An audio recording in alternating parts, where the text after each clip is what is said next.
The headlines. The actor Alec Baldwin is formally charged with involuntary manslaughter after the fatal shooting on a film set last year. The death toll in the Pakistan mosque attack rises to 100 as the authorities call off the search and rescue operation. As Myanmar marks the second anniversary of the military coup, the US announces fresh sanctions on the country. The search goes on for the tiny radioactive capsule in Australia.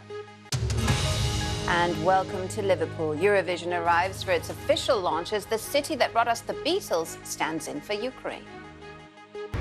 The White House has expressed outrage over the record annual profits made by the US oil giant ExxonMobil.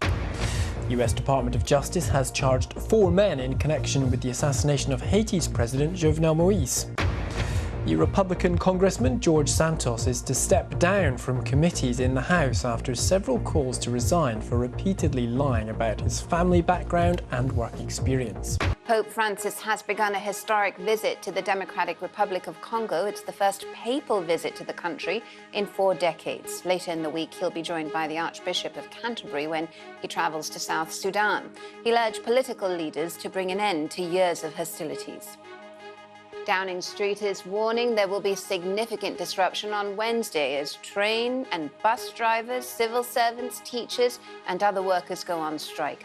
Ambulance staff in 5 areas of England will also take part in more strikes next month.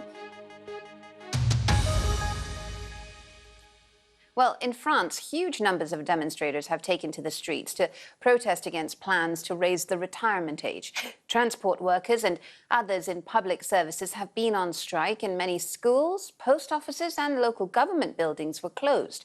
The French government insists that changes are needed to look after an ageing population. Now, the English Premier League club Chelsea has completed the most expensive signing in British football history. They bought the Argentina midfielder Enzo Fernandez in a deal worth £106 million.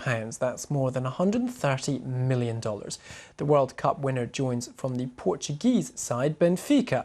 Chelsea has paid vast sums for players since being taken over by an American-led consortium last year.